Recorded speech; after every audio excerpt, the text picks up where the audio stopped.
Welcome to the Executive Connect podcast. Today I have Dr. Denise Patrick here to speak with us on transformative leadership through faith and resilience. Dr. Denise has a very interesting career spanning over 3 decades, from a professor to a founder and CEO of D. Patrick Consulting, also a creative guide about Teach, Lead, Inspire. Thank you so much, Denise, for being here. Thank you so much, Melissa. It is my pleasure to be here. I'm excited to talk with you today about all of this and then some. Right? I know we have a lot of questions for you, lots to cover. I always like to start just hearing a little bit about how you got where you are today and just sharing your journey that's with our listeners. Oh, wow. I always like that question. It makes me feel like I'm in a job interview. Like, tell me about yourself, right? And where do you punctuate it? So for me, I think the easiest way to have people understand my journey is that it is not linear by any stretch of the imagination.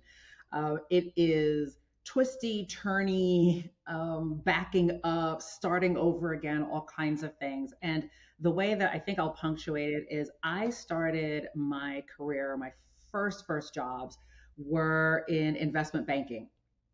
And I swore that I was going to be a managing director, either in that investment banking firm or someplace else. I mean, that was my goal. And then I ended up going to graduate school and studying rhetoric and communication. And then my world sort of opened up. So I missed the finance world a bit and I missed corporate. But wow, this whole new world opened up for me. And so I focused on that and ended up actually doing consulting because I was a hungry graduate student, but doing some consulting and then also teaching. And so I think from there, my world just really became academic and business. And I've always had one foot in both of those worlds. And so by the time I got to think about having my own consultancy, it was because I was doing internal consulting for a major bank. And I loved it. And I thought, wow, this is what you get to do. You get to talk to really senior people. You get to listen to them, learn from them. And then I just decided I'm going to start my business. So I actually started probably 30, a little over 30, almost 30 maybe years ago, where it was called something else. And then I decided, no, I want it to be my particular brand, D. Patrick Consulting. And now I am happy to say that I am sunsetting D. Patrick Consulting as a predominant business. And now I've turned to Teach, Lead, Inspire, which has really always been my passion because it embraces ministry, which is something I just have always loved. I thought I would go into full-time ministry and become ordained. Tried, did not do it, decided that was not the ministry that I was called to do. The ministry that I am called to do is actually to Teach, Lead, Inspire. So I get to consult. I get to talk with very senior executives or people who are in middle management or senior management. And I also get to talk about their faith walk or even just their values and how to help them figure out value system in the workplace, as well as doing some fun businessy kinds of things about helping people communicate, helping people lead. I love it. I'm so excited to talk about faith-based leadership. I'm curious, Dr. Patrick, from your perspective, tell us a little bit about integrating faith and spirituality into leadership roles. Yeah, I like that question. I've been listening to some podcasts recently about that just to hear how different people talk about leadership and faith and how you blend the two. I'll start by saying that I think because of the way that we work, at least in the US particularly, so I'm gonna base it US, and I could probably make an argument for some other countries that do this. Everything is very separate. So you can talk faith on the weekend, right? But Monday through Friday, none of that is involved. And so it becomes challenging, and it has even been for me really, to figure out how do you bring your full self into the workplace. For some, when they look at research, it has become, and I'm talking academic research, and I'm talking just contemporary, right, business research, right, or what we would call, popular research. When we talk about it, it has become now businesses or organizations figuring out how to bring employee resource groups together or affinity groups. And so now we might have affinity groups. I think, I'm trying to think, American Airlines might be one. There are a couple of others that do it, and I'm blanking on them right now. But they now have affinity groups for people in the organization to go and to collect together, whether they are interfaith or whether they are specific faith. Now, that may have some challenges down the road because of, some of the legalities, right, that we have set up, and what you can do and how you talk about these things and who gets included and who doesn't. But if you're just trying to bring your full self into the organization or into a company, what I have done that has been successful for me is to just be, right? So you bring yourself, you bring your moral compass, you bring your faith-based principles into the workplace. And that doesn't mean that you have to slam somebody over the head. I'm Christian, so that doesn't mean I, slam the Bible over somebody's head. I'm very careful about that, but I live the principles. So marrying faith and leadership means that you are bringing your principled self into the workplace, and you are leading people by those principles. I love that, and I love what you said. You're spot on when you say, your spiritual life doesn't just happen during the weekend or on Sundays when you go to church, because I do find it's transactional. Okay, I went to church, I'm a good Christian or whatever your religion is, and then I go back to work on Monday and I lead a very different life on Monday to Friday versus when I'm at church on Sunday. So I'd like to lean into that in a little bit and ask you how faith has influenced your approach to leadership and decision making outside of just, like you mentioned, Sundays, Monday to Friday. Right. So I have a couple of notes here that I'm going to probably peek off to, because I really gave that some thought, and I wanted to make sure that I could give some good crystal ideas about how I really get to bring that into my life and how others can do that. I think that my faith walk has, like I said, I think alluded to a little earlier, has given me principles, right? So when we talk about morals, I always ask the question, well, where are you getting them from? Right? How is that happening? And for me, it is a Christian background. That doesn't mean that I don't respect other faith walks, but for me, that's how I make it work. So when I make decisions, I am reminded about what I read in scripture. What do verses tell me about making decisions? It reminds me to practice the gift of grace very often, being compassionate as well, and also upholding myself and others to accountability. There are proverbs that talk about how we want to mindfully make decisions, who we go to in terms of getting counsel for certain decisions that we make. There's a great book that delves into this a little bit more. It's called God is My CEO, and the author is Larry Julian. And in one of the narratives in that book, he talks about, I think it's the person, it's Coors is one of them, Jeffrey Coors, and then the other one's last name is Beck Bennett, I think. I have to look. Let me peek, because I don't want to misstate that. I believe it is. Oh, I was right. Oh, no, we're not using that one. Right, it's Marilyn. Oh, this is a good one. Marilyn Carlson Nelson. That's the person I'm thinking of, who's the former chair and CEO of Carlson Travel. And for both of those people, they struggled with, how do we make decisions and bring our full selves into this and lead a whole company into do that. And so bringing your full self means, how do I teach people the principles of making sure that they either pray about something before they go off and make a big decision? Or do I say, you know what, I want you to take some time and think through the decision that you're trying to make? There's the logic side of that, come up with your evidence, right? And all the things that we need.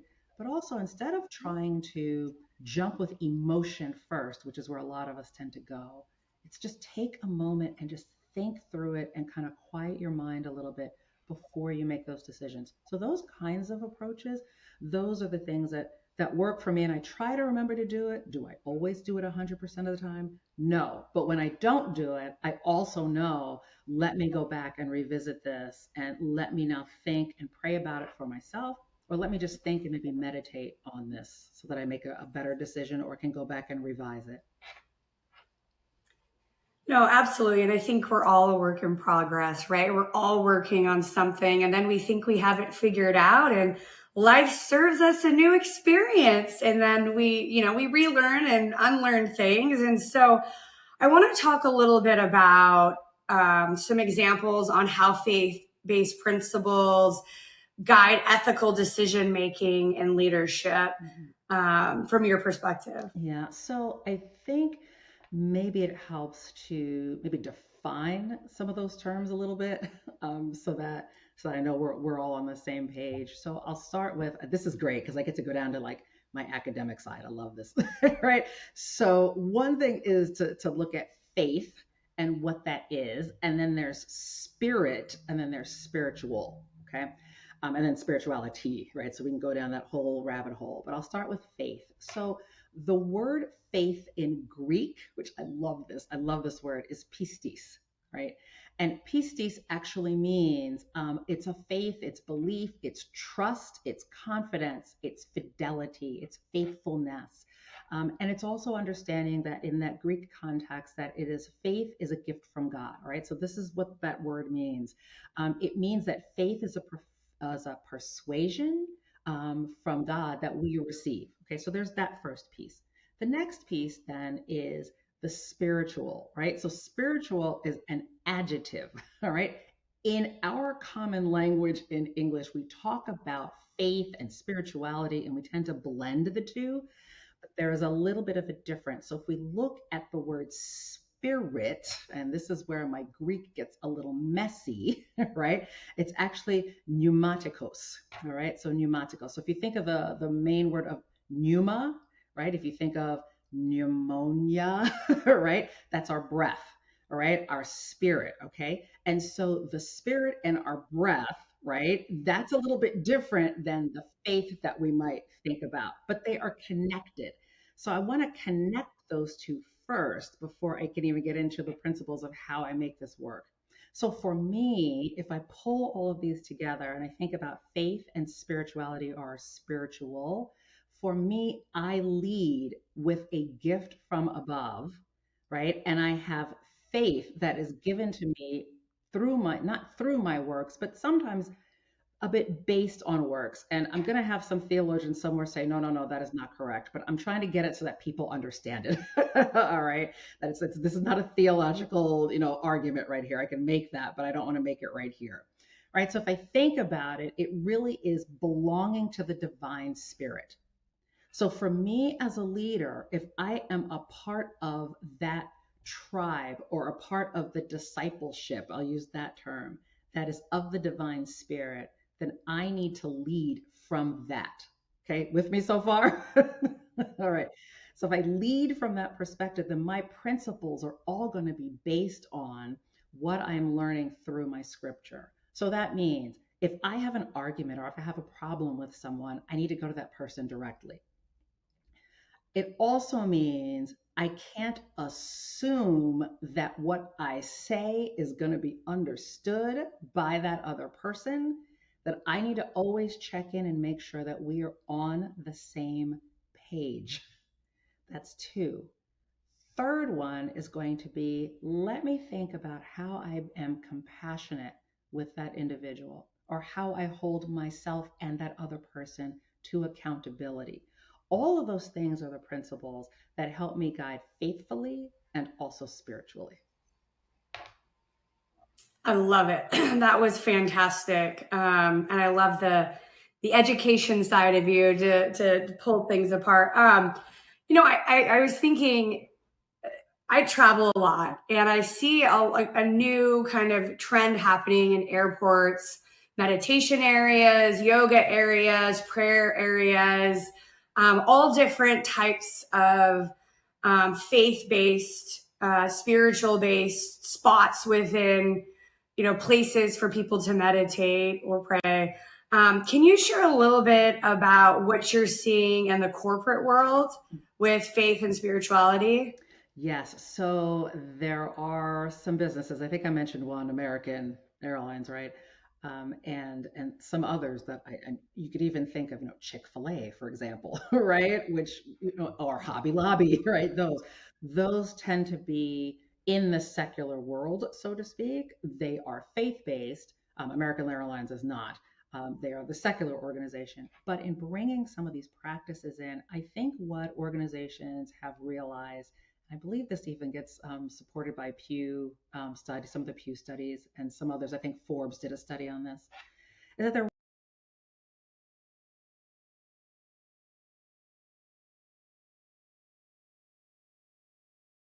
into, but I don't want to say it as it being something that is disingenuous. That I think companies realize that people have a whole side to themselves, right? We are holistic people. We are whole people. And so I think what has happened over the years in my experience, particularly through consulting, so I realize this is anecdotal, but we've gotten treated almost like machinery, if you will. And I would bet that some people have felt that way, particularly during the Great Resignation, right? That you feel like you're some kind of a machine, that there's no human side to you. And so I think where organizations have started to move is to say, all right, we need to provide opportunities or experiences for people to bring their true whole selves to work. In higher ed, I know in one of the organizations where I teach, in one of the institutions where I teach, it's always been a practice to say, hey, if it's Ramadan and people need to pray on or off of a fast, then as instructors, we need to provide that space and that flexibility for that student to do that, right? If it is Friday and there are classes and you have Jewish students who need to be home before sundown, and that changes, right, given the season, then, hey, let's not have classes, that bump up against that time so that those students can get home. Same thing with having prayer space or yoga space. It's bringing someone's whole self in so that they can be more, not just productive, but so that they can become more comfortable, feel included, and feel valued in that workspace. And that's what I think we're starting to see in the corporate sector, is that we're trying to really find different ways to help people feel valued, respected, and also that they are a part of the organization and can bring their whole selves in. That's great. It makes me think. I'm curious how companies are fostering that awareness throughout all their employees of different cultures, different background, different religions. Are there any practices that you're seeing companies put in place for, maybe Christians that don't understand the Jewish religion or other religions or other practices? Are there any companies that you think are doing it successfully and basically raising awareness among their employees to respect the different religions? Yeah, it's so interesting. I had two or three, and I so just blanked on and I'm sitting here searching right on my computer right now. Like, where is it? I know I had these names on here. Um, here we go. Ah, I knew I would find it. Okay, so so there are a couple of companies that do this. It says here, and I'm going to quote this, that corporate America is at a tipping point toward giving religion similar attention to some of the other diversity identities, given the other major diversity categories. And that's from Brian Grimm, who's the founder and president of the Religious Freedom and Business Foundation. So I'm taking this quote directly from this person. Some of the companies are Apple, Dell, American Express. And I'm looking at this article right now where he's quoted, and Goldman Sachs and Target, Facebook, believe it or not, and then Alphabet and Intel. So some of those companies, I think what they have done is to provide interfaith dialogue, or you make it part of the diversity program that you may have. And so interfaith dialogue becomes very interesting because you do get to have space where, I don't know, you have food, lunch, whatever it is, right? Maybe some intra organizational documents or on the website where you just begin to say, hey, it's Ramadan. If you don't know anything about it, maybe, this is a great time. And if someone is comfortable with you to ask, well, oh, well, are you going to mosque? Okay, well, we go to church. And then you have this really great informal dialogue. Oh, hey, I noticed that it's, oh gosh, what's that? Purim, for example, right? And I know Purim looks like Halloween. Okay, so is it Halloween? Like, what is that? And why are you dressing up in the Jewish community for Purim, and how do children become involved, right? And then you get to talk about very simple things about, what's similar, what's different, or, oh, okay, if you can't work on this particular day, we understand why. Higher ed is really good at that, at least where I was in New York, because if it's a Jewish holiday and it's a high holy day, then there's no technology that gets used. And so if you are an instructor and you have an assignment, what you try to do is say, okay, I don't want it done over that weekend, right? Or I'm going to provide that student some extra time to do it. So it just helps. Those are some very simple practices I think that can work. So, do you have any strategies that you can share about how leaders can transform their mindset? So, I know in the world today, we're like meeting and meeting and meeting and meeting and meeting, and we're really all day, attacking our day. Is there any strategies that you can share with our listeners on how to transform their mindset, whether they're a Christian or a yogi or whatever their beliefs are? Okay, so one of the things that I love is talking about mental models. And Peter Senge talks about this in his book, The Fifth Discipline. And when we think about mental models, what we're talking about is the way that we think because of our life experiences and also what we've been taught, whether it's school or church, synagogue, mosque, etc., right? Just or nothing, right? Right? We don't have any of that, but whatever we've been taught. And so there are three ways that I can think of explicitly that can help us begin to reshape our mental models. The first one is to be aware of our thinking, right? We want to be aware of how we're thinking and maybe even kind of delve into, well, where did I learn this from? Where did I get my mental mapping from? Where, not mapping, but my mental thinking from? How did this model come to be? So I might want to ask myself provoking questions and maybe even just kind of reason through my own assumptions. So I assume a person is going to feel or think a certain way because of how that person looks or how that person dresses, or it doesn't even have to be just faith-based, it can be anything. I want to begin to challenge those assumptions. The second thing that I can do is to inquire into how others are thinking, maybe engage in some kind of meaningful dialogue. And you realize that in these two things that I'm talking about intrapersonal communication, which is how I'm communicating with myself, and then interpersonal communication. How am I communicating with someone else? What dialogue can I have? And it's really asking those questions that help me challenge my own thinking and maybe will challenge somebody else's thinking as well in a respectful way. The third thing that I can think of is to showcase my own advocacy or our advocacy. So maybe I'll use examples or facts or information that I have that I can gather to show support for my viewpoints. Or if I'm speaking on behalf of someone else, I might show evidence or support or facts or even stories or narratives about how I can support someone else. But all of this happens really through this idea of dialogue and communication. That's great. I think about one of my favorite words, Dr. Denise, is resilience. I love that word. I think that life is going to happen to all of us. We're going to have challenges and struggles and tough times and good times. And one of the practices I practice is really being resilient, having a growth mindset.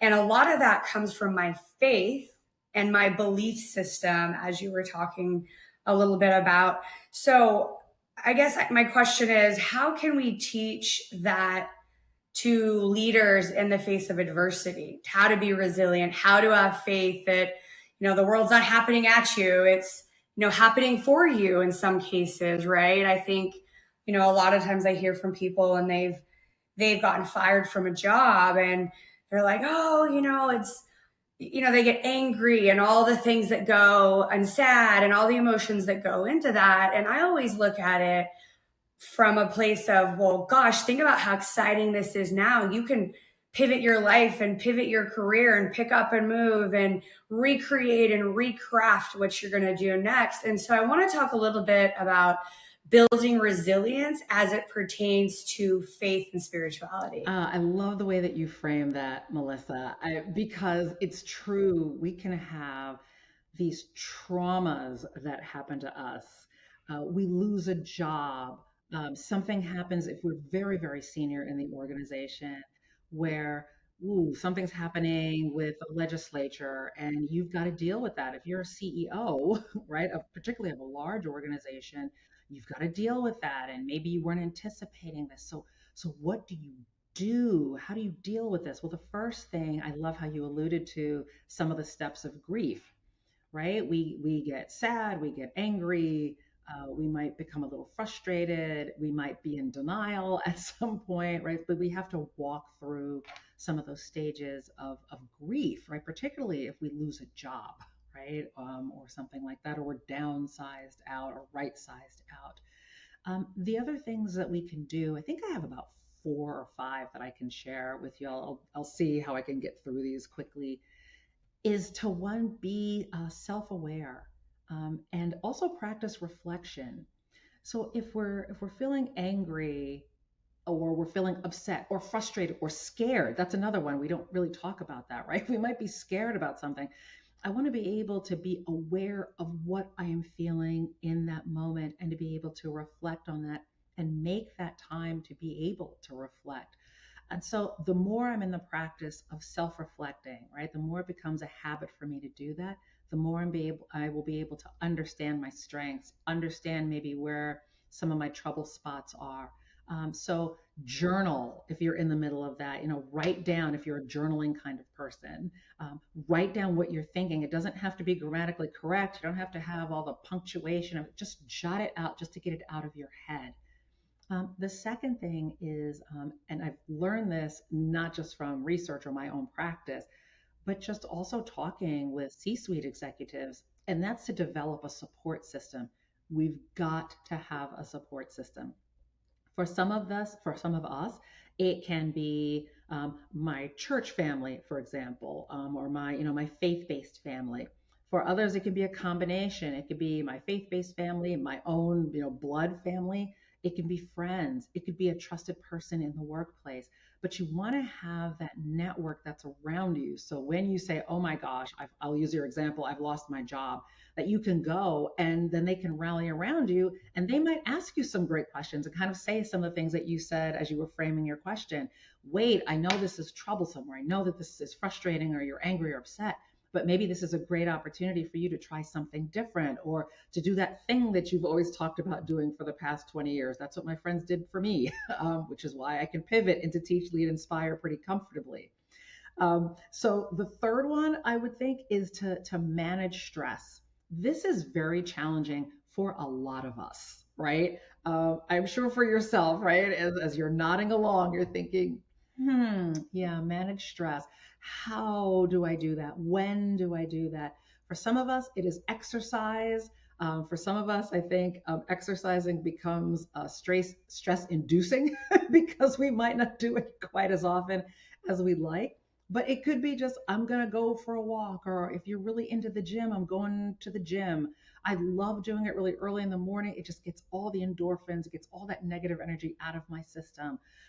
Some other practices around mindfulness, prayer. If you are a praying person, that's a great time. If you are not a praying person, meditating, right? Even if you are a praying person, right? Meditating, just finding that quiet time. I actually said this to someone a couple of weeks ago who was sharing a really stressful day. And I said, well, why don't you just go grab your partner and go stand outside on your porch for 5 minutes, maybe 10. I know it's really hot outside, but just say, hey, you know what? I need to feel a connection right now. I've had a really stressful day and I haven't really had an opportunity to connect with you. And so I'm going to stand outside with my partner and just look at the sun, right? Or something simple. So I think those three. I know I had five, but I'll pause there with those three. That's great. I think, resilience, I love that word. The other word that comes to mind when you were talking is positive mindset. Yeah. You may wake up, get out of bed and stub your toe, walk to the coffee pot and spill coffee, start on your drive to work and you're stuck in traffic and your day's just, pam, pam, pam, not going as planned. And I think to what you were saying, to step back and what can we control? Well, the only thing we can control is how we react to what's happening. So we can't move all the cars in Austin faster, but we can turn on music or a podcast or something that brings us joy Yeah. and calms us down. And I think that's a practice I practice quite a bit. If something's happening to me, I don't take it personally. I stop and I try to control myself and bring my positive energy, my positive vibes. And sometimes, like you mentioned, it's prayer, Yeah. it's exercise, it's stepping outside, it's going to get my mail, it's calling a family member. But you nailed it too with community. Community is, I would say, one of the most important things if you're a leader, and having a sounding board of people to say, hey, I've lost my job.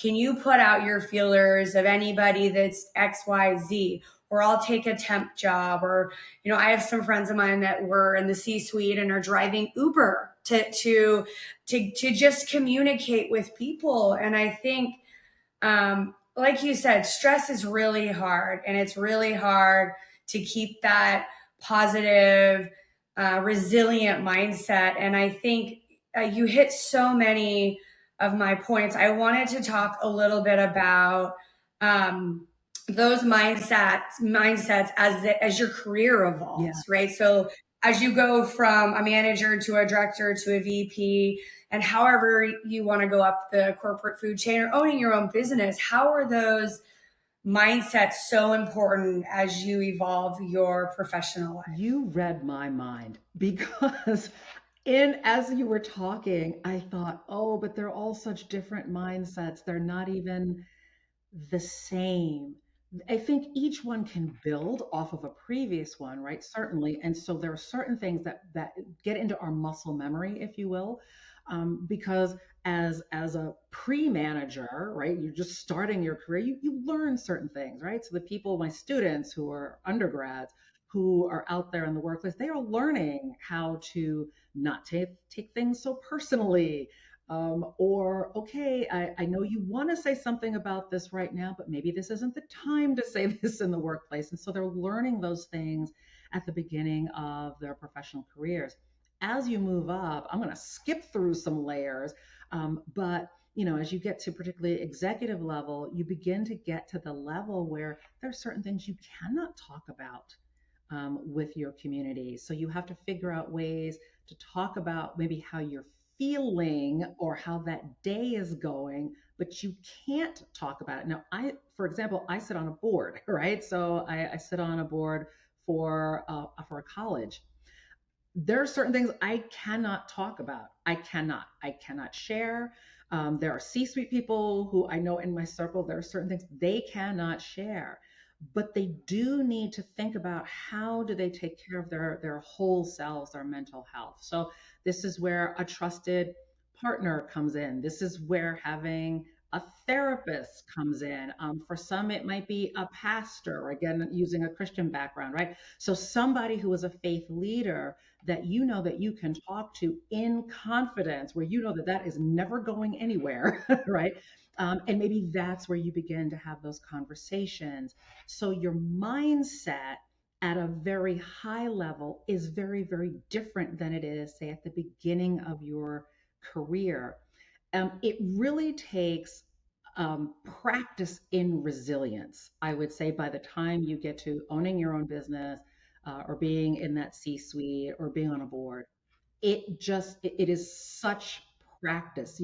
Some of the things that you do where you say, okay, I know I can't talk about it, so let me figure out a different way to relieve stress that I might be going through. I want to be able to do that, and you can do that almost second nature. There are certain things that happen, I think, that you might not anticipate, where you need that community to say, hey, listen, I'm going through some stuff. Could you please pray for me? Or, hey, I'm going through some stuff. And I just said this to a C-suite member the other day, and I'm like, you know what? I'm thinking about you and praying about you, praying for you. Thank you. That don't need to tell me anymore. I don't need to know all the details, right? But I think that kind of mindset, mindfulness is truly important and so significant. The way that you go through your trajectory in your work career. Oh, yeah, absolutely. I think I had an experience recently with a woman, like you said, I'm praying for you. Those little words are so powerful. I was recently with my kids somewhere, and this woman was struggling with three kids, struggling, stressed out. The kids were yelling and screaming, and she was borderline in tears. And I went over to entertain one of her kids, and I leaned to her and said, "You're doing a really great job." And those words were free, so easy to say, and so honest. And because on the exterior, we make an assumption that she's either not managing her children or not, whatever people make the assumption, but really she's trying her best. Mm-hmm. And those three little words made and shifted that woman's mood. And she almost she's tearing up, like, thank you. Nobody tells me that. I feel like I'm doing for everyone. I never get to hear that. So I think, to your point, telling people that you believe in them and that you're praying for them and they're doing a good job, whether they're your coworkers, your peers, your family, your friends, those mean so much to people, and they don't cost anything. And I think one of my first and favorite mentors was my mom. And she always taught me, she always led by example. Like, if she told me to make my bed, she made her bed. If whatever it was that she was coaching me on, she was doing. And I was, kind of, as a child, as we grow, we are like Curious George. We replicate and copy what our parents do. And kind of tying it back to what you were saying for leaders, is being comfortable with being vulnerable with your people, and telling them, like you were saying at the beginning, just being honest with them. If they make a mistake, teach them how to do it right. Mm-hmm. Have their back and say, you're going to do it great next time. We all make mistakes. You're learning. And that is very different than saying, oh, you messed up. Now we can't do the presentation. Great. We're going to be late because of you. And those kind of comments really affect people's day. And if you can, be an inspiring and motivational leader, I think you'll get your people to do more. Yeah, I want to delve into that a little bit more, because I like, again, I like the way that you frame that. It's almost like how I think about communication, right? So you send the message, and then there's the receiving side of it, right? It's the same thing with leadership. There's the leading side of it, but there's also the followership side of it. And we want to understand both sides of this. If we're poor listeners, we don't get a message, right? So if somebody's sending me a message, hey, could you do this presentation in this way? And I'm not listening fully, then I'm probably going to miss some key points, and maybe I will mess it up, and I do need to take accountability for that. It's the same thing with following. To your point about what you did with that woman is a great way. If you were following, but you also turned into a leader at the same time, right? So following and kind of watching, but then to be able to say something to her and then to step in and to, maybe work with one of her kids, like, hey, we're gonna just, redirect for a second over here. That moves into leadership. Followers get to do the same thing with their leaders. There are moments where we as followers have to step in, even if it's just for a moment, and become the leader. So when you see somebody, especially at the top of the organization, I have such a passion for C-suite executives. I always have my entire life. I have just had a passion for those at the top of the organization, because those of us who follow, and I've made this mistake myself, I am not immune to it. I look at a leader and I go, oh, you don't know what you're doing. Like, I could do better, right? Right? We don't know what is going on in that leader's personal life, professional life, or what have you. And so while I may have the feeling of, yeah, I don't really like that decision that you made, I have to respect the office, if you will. And so to be a great follower is to say, as you talked about, in a moment, it's free, it's simple, and you don't know how you can turn that leader's moment around. Is to say, I'm going to take a leadership moment and say, you know what? Not really thrilled with that decision, but man, that must have been very hard to come to that particular decision. And I respect you for doing that and putting in the work to do that. And I just wanted to say thank you. Yeah, exactly. I think, I think in talking about trust and openness, I know Brene Brown talks a lot about being vulnerable and being vulnerable with, all different people in your life. And as it pertains to faith, right? Like, not everybody has integrity. Not everybody was taught integrity, and not everybody knows how to be, a person with integrity. And I think as it leads back to faith and leadership. And I know you touched a little bit in the beginning about talking to people, right? If somebody did something that was maybe not moral, or they shouldn't have, talking to them and better understanding their side of what happened, because there are, as we know, two sides of one story, the other story, and it's probably somewhere in the middle. Understanding their side of it, being transparent and open and vulnerable, and hitting it direct with them. And maybe they didn't even realize they were doing something that wasn't, that they shouldn't be doing. I wanted to just kind of get your thoughts on, trust, openness, being vulnerable, and maybe tying it back to, faith. Yeah, I think we can start with trust. I think that's such it's a beautiful word that can certainly get misused and abused. It's very easy to initially put our trust in people. And I'm about to preach, so pardon me for a second. Right? It's very easy to put our trust in people. Tying it back to faith means that I can have confidence in people when I see integrity, or that they're ethical, or they're doing the right things, they're right, they're really trying, they're behaving the way that our moral society says that we need to behave. But my trust isn't necessarily in that person in the spiritual sense. Tying it back to faith, my trust is in my higher being, which is in God. If I always keep my trust in Him, capital H, right? If I always put my trust in Him, it's going to be easier for me to deal across with people.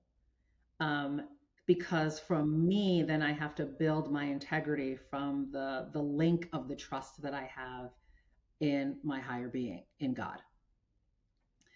Now, how does that work together? Because there were two other words you gave me, and I wanted to do this, and I just went down a rabbit hole. You said trust, and what was the other?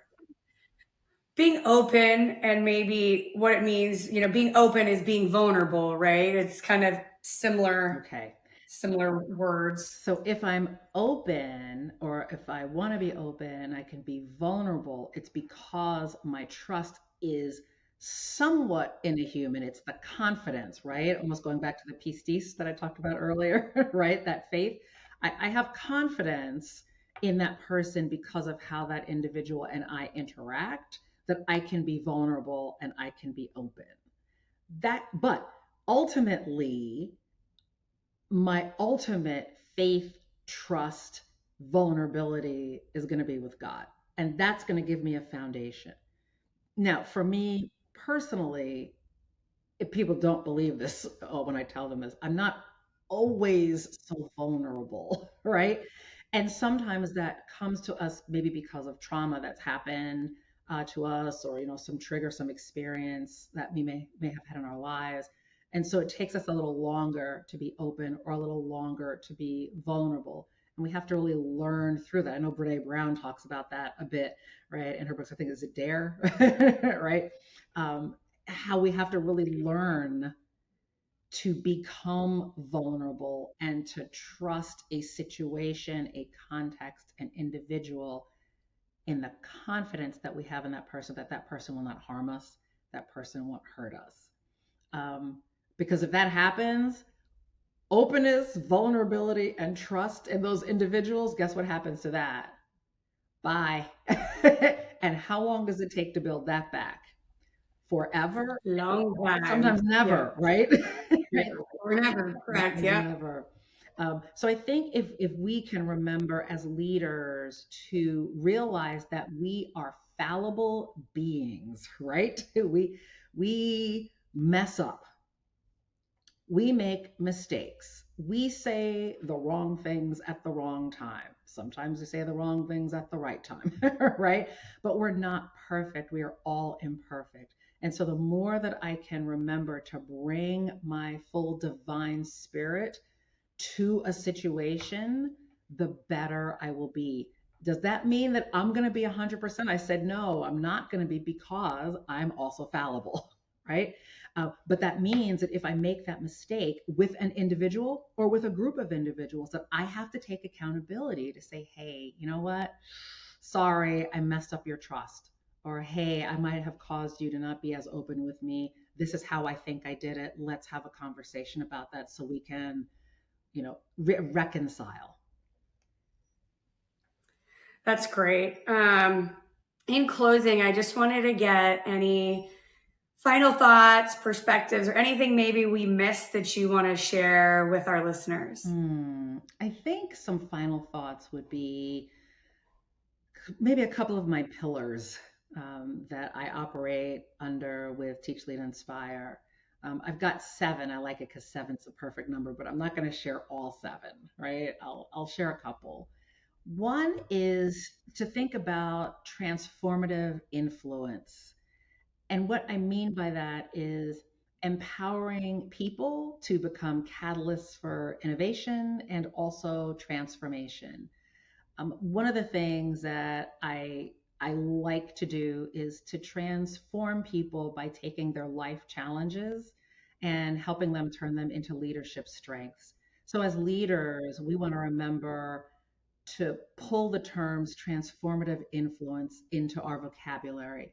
I think the second that I think is fostering that resilience that we just talked about, right? Not just for yourselves, but how do we do that for others, the people that we lead? How do we encourage them and help them become more resilient at whatever level they may be in the learning process?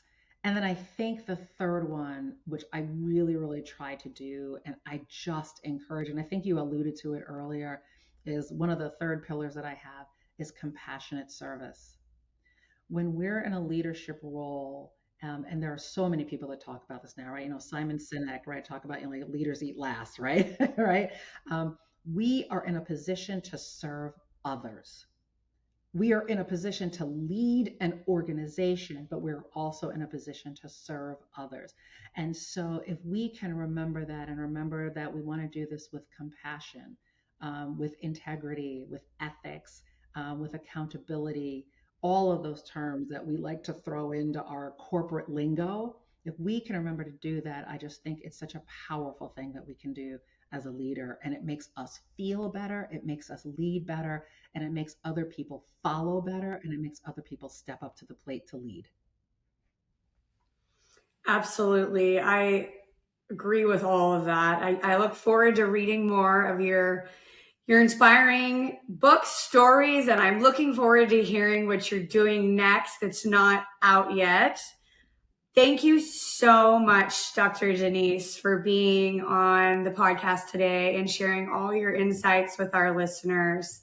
We appreciate you being here today. Thank you. Thank you so much. I enjoyed this conversation. So thank you for having me here. And I hope that this was helpful for someone out there. That's the Executive Connect podcast.